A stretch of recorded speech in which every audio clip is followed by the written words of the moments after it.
Welcome, it is Mitch. I'm on YouTube. If you haven't already, please subscribe to the channel as we try to build this thing up. Looking at the Packers snap count totals, what stood out primarily, we stick to offense, defense, because special teams really isn't typically that much to talk about in terms of snap count totals. So we're looking back at the Thursday night loss, 34-31 to Detroit. What stood out? What could it perhaps foreshadow as a sign of things to come for Green Bay on either side of the ball? Really, my main takeaway in this one had to do with the snap count totals, but also the performance that we've seen now be strung together at the wide receiver spot, primarily with number 9, that's Christian Watson, and sort of his emergence as a focal point and as a more reliable go-to receiver who's developing his route tree.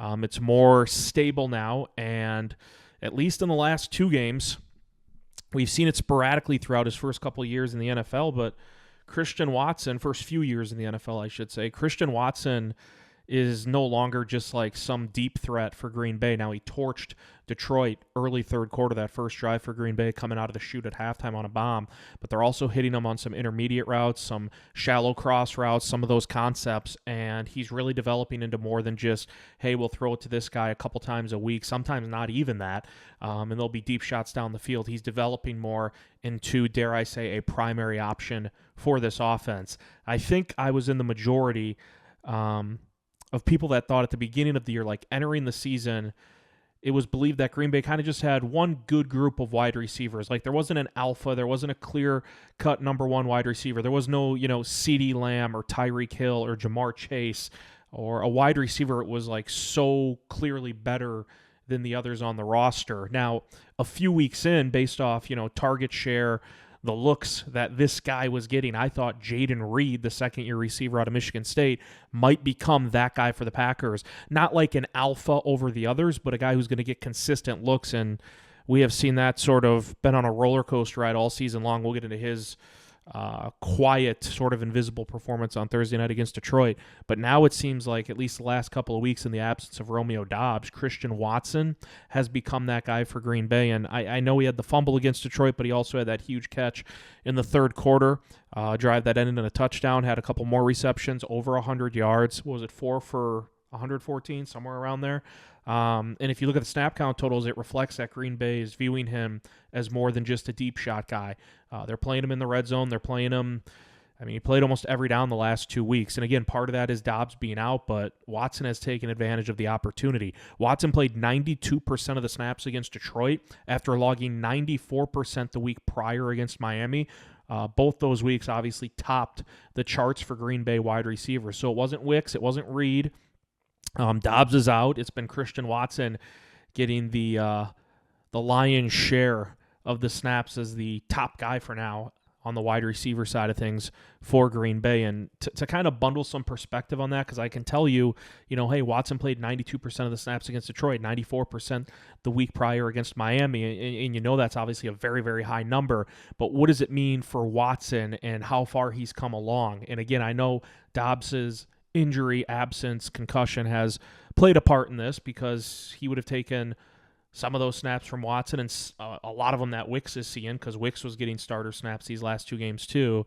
But for Watson's sake of things, as we kind of zone in on number 9, his previous high in terms of percentage of snaps played in a game this year before these last 2 games came all the way back in week 8 when he played 74%. Again, a good total, but Watson had never sniffed 80%, 85% this year, and now the last 2 weeks we're seeing him play 92% of the snaps against Detroit, 94% against Miami, and he's taking advantage of the opportunities, over 100 yards against the Lions. Again, I know he had the fumble. You don't want to see turnovers of any kind, but you kind of, I don't want to say you live with it, because it is tough, but Watson, to me, he made up for it later on in the game, especially with that deep catch to start the second half. And so I'm a little giddy about what this could mean for Watson. Remember, he was the second-round pick out of North Dakota State a few seasons ago, and then Doubs was, a fifth-round pick out of Nevada. Doubs is the guy getting the large bulk of the snaps when he's healthy and on the field, Watson was the higher draft pick. That doesn't, Green Bay's they're not gonna play favorites typically, right? They're gonna put the best guys out there on the field. At least that's what we want to believe. That's what we want to think. They've proven that with Romeo Doubs' snap count totals the last couple of seasons. But Christian Watson's earning a larger role within this offense, and I think the big word you can use is trust. They're starting to trust him more, his route tree is clearly developing, because when he's out there for over 90% of the snaps the last 2 weeks, he's not just running straight shots down the field. He's mixing it up. He did have what I think was a drop on a slant route in the red zone. I forget how that drive ended for Green Bay, but he's coming along, and the big thing for him has been health. Sometimes the best ability is availability. I've said it before on this channel, and for Watson, injuries have plagued him the first couple of seasons, and I am a big believer in it's hard to come back from an injury from multiple perspectives and multiple angles, but finding that groove and that chemistry with your quarterback and with your offense and with your play caller, in this case Matt LaFleur, who's the head coach, that takes time.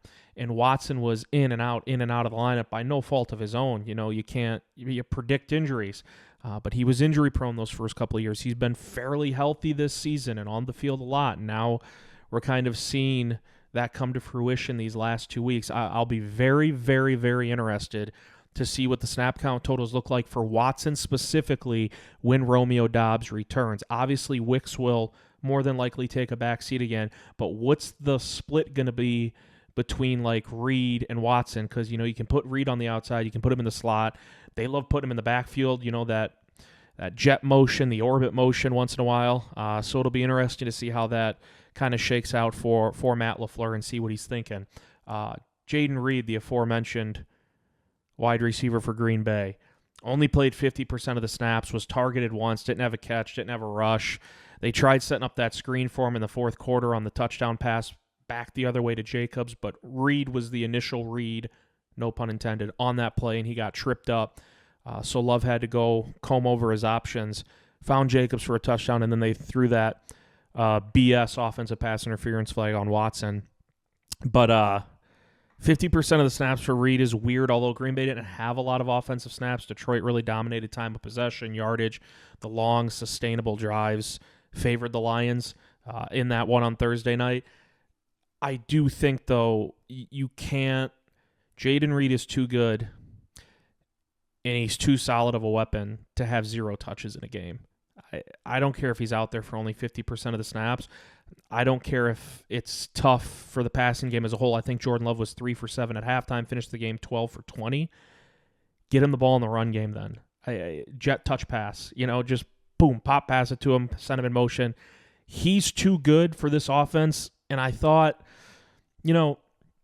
Green Bay put up 31 points in this game, but did it ever seem like it was really a well-oiled machine, like things were really grooving for the offense?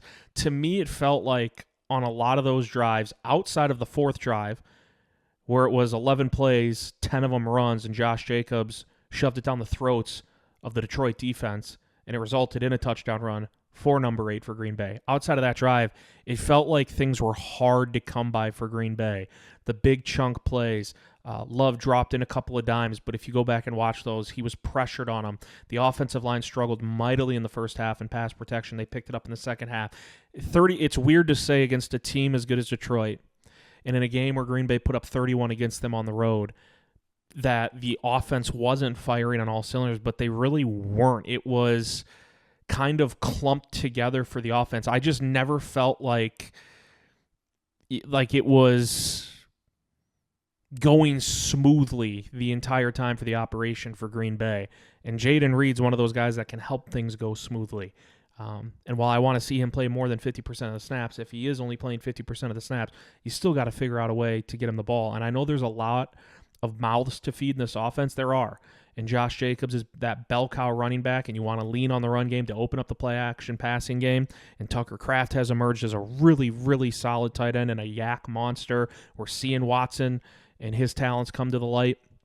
Wicks filling in nicely in the absence of Romeo Doubs. Jaden Reed, I would be stunned if, next Sunday night in Seattle, I don't care what the snap count total is for Jaden Reed, would be stunned if he has 1 target, no catches, and they don't get him the ball in the running game at all. He is too good of a weapon, too dynamic. too much of a headache for opposing defenses to just not get involved. So that was extremely frustrating. And then I mentioned Wicks. He played starter snaps again at wideout, 78% of the total for Green Bay. But I do think if you're trying to, there's positives to take away from this game, and I think one is, Watson had the offensive pass interference that I don't think was offensive pass interference. I saw Dan Orlovsky of ESPN put out a video today. He said it wasn't. Chase Daniel, former quarterback who does a lot of breakdown videos, said on Twitter that was absolutely, in all caps, not offensive pass interference, but they called it against C-Watt, had the fumble as well. I still think the good is far, far outweighing those couple of blunders, and really the only blunder I would say on Watson was the fumble in that one, and then kind of the drop on the slant. But route tree is developing. He's a freak athlete. He's got good length. It's a good sign for Green Bay. And I think it all circles back to him just being healthy, for him to be able to find a groove within this offense, because he's now out there on a consistent basis. It is Mitch I.M. Please subscribe to the channel if you haven't already. Going over Packers snap counts, what stood out in the loss to the Detroit Lions on Thursday night. Defensive line, I mean, this was like 1 and 1A for me, whether or not to go with Christian Watson or Kenny Clark. This was vintage Kenny Clark. This was by far, it's not even close, Kenny Clark's best game of the season. You want to talk numbers, and I don't like to suffocate you guys and gals with numbers, but the important ones have to be mentioned. Again, like I put the light on Christian Watson by saying he played 92% of the snaps against Detroit. Week before that, 94%. His high before these last 2 weeks was 74% back in Week 8. So it just really lets you know how confident Matt LaFleur and company are with Watson right now. Kenny Clark's numbers that you can circle repeatedly and highlight and paste up on the wall to show how dominant he was in this game. I look at 2 different things for Kenny Clark. Here's the first. In the first 12 games of the season, Kenny Clark had 23 tackles, 3 tackles for loss. Think about that again. In the first 12 games this year, Kenny Clark had 23 tackles, 3 TFLs. On Thursday night against Detroit, he had 8 tackles, 5 of which were solo, 1 TFL. That's a lot of production for the big boy on the interior of that defensive line. That was, I'll say it again, vintage Kenny Clark. And if you want to hear a stat that you can just scream is the impact that 97 had on the game in this one, the Detroit Lions, who are one of the best rushing teams in the National Football League, they have a 2-headed monster with Jahmyr Gibbs and David Montgomery. If they could, they would run it every single play just to assert their dominance and show you that they can run it every play against you. If Detroit had a game plan and they could run it 60 times and pass it 0 times, it has nothing to do with Jared Goff. It has to do with Dan Campbell and Ben Johnson wanting to show the opposition, like, yeah, we can absolutely dominate you. We don't even need to throw the ball. They would do that if they could. One of the best rushing offenses in the NFL with 2 really good options. In this game on Thursday night, Detroit had 23 rush attempts go for 3 yards or less. By far, it's most of the season. Kenny Clark was a big reason why. Far and away his best performance of 2024. I do want to note, while he has practiced in recent weeks, I believe Kenny Clark has had a toe injury pop up from time to time on the injury report. And I don't remember. I'm going to have to go back and look, so don't quote me. But I'm pretty sure, I can try to even look it up now. I'm pretty sure Kenny Clark had a toe injury pop up like frequently throughout the season on the injury report, but it never really held him back too much. And I don't remember seeing it this week against Detroit. And so I maybe it's a reach, but I'm wondering. Yeah, no toe, limited participant, like almost all of October, almost all of November, and then off the injury report on game days. But no longer on the injury report this week. So was the toe injury, I mean, that's a big chunk of the season, but was the toe injury really nagging him out on the field? Because that was a rejuvenated Kenny Clark.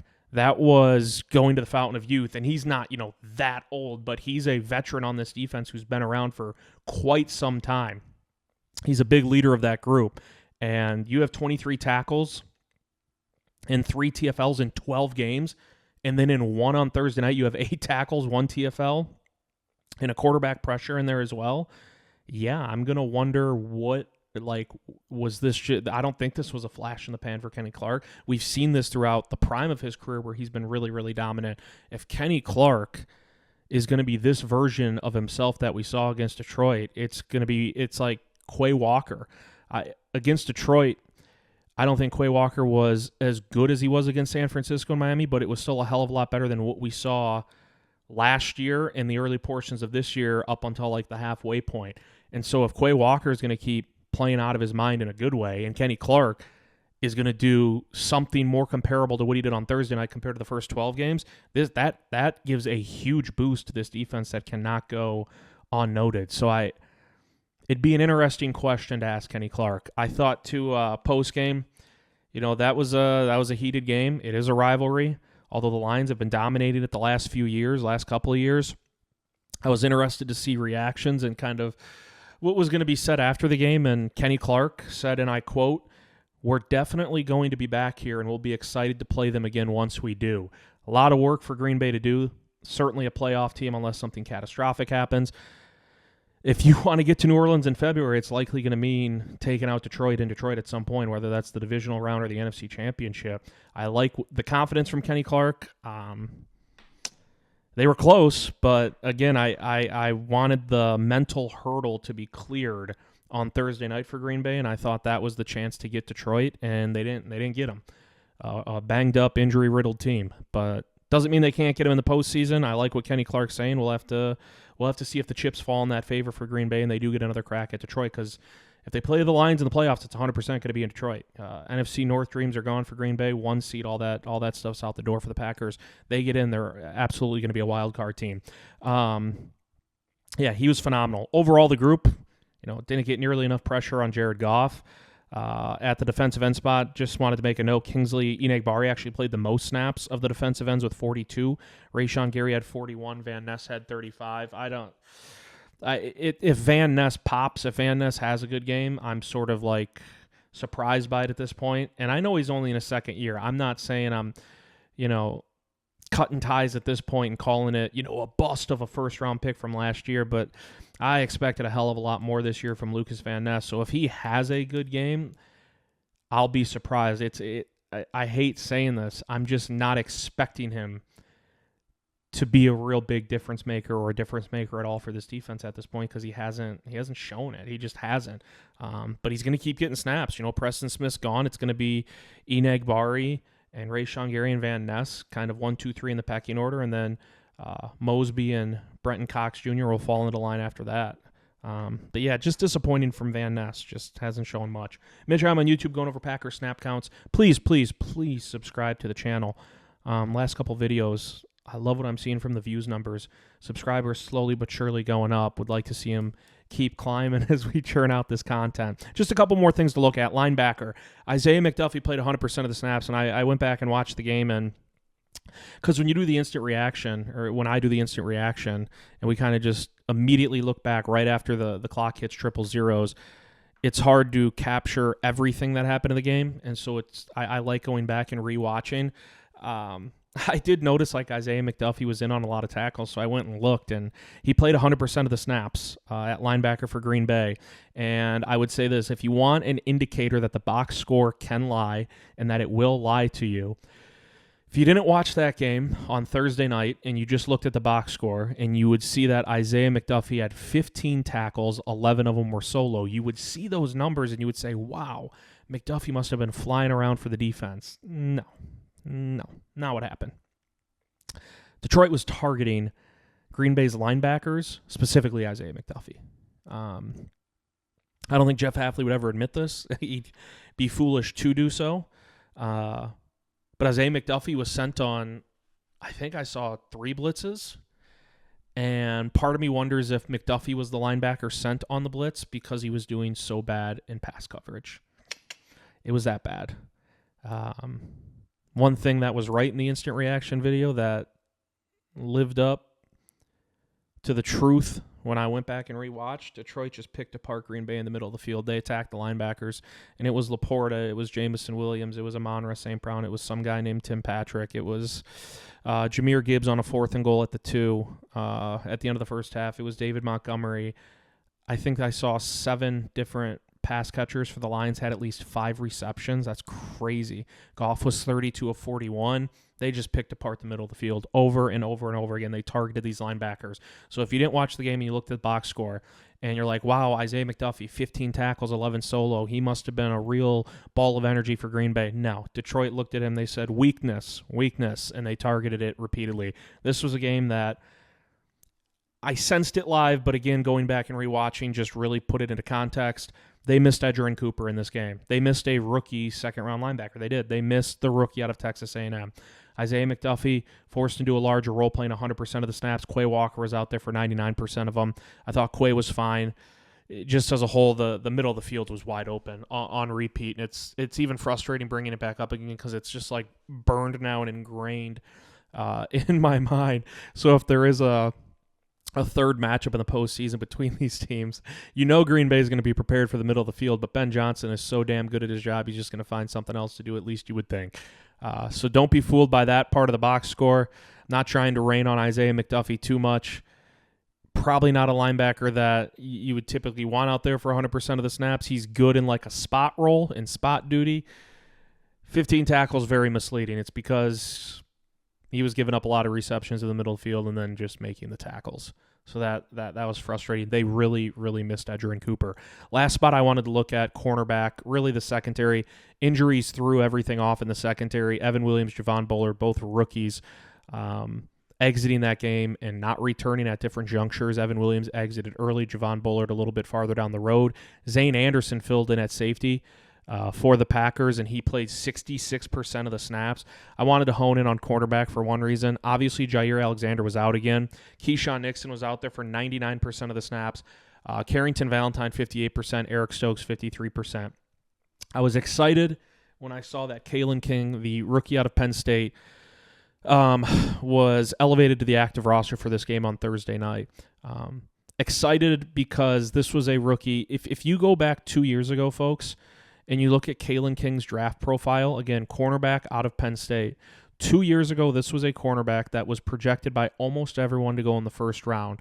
And then he came back to Penn State, and he really, really struggled for a lot of reasons. But if you watch some of the tape, and when the Packers scooped him up, I did watch some of it, and it looked like 2 different cornerbacks the last 2 years. But knowing how high that ceiling was and that potential that Green Bay could potentially unlock with him, if they could get that version from 2 years ago that everyone had going in the first round or late first, early second, I was excited when I saw them elevate King to the active roster for the first time this year, again with Ballantyne out.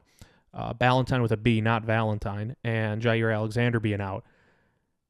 I was foolish enough to think they would elevate him and give him maybe 10, 12 snaps because what we have seen really from Eric Stokes has just not been good, and I feel so damn bad for the dude. Eric Stokes, former first-round pick out of Georgia, he had such a solid foundation put in place after his rookie season where he really stepped up and delivered as a rookie for Green Bay right out of the chute.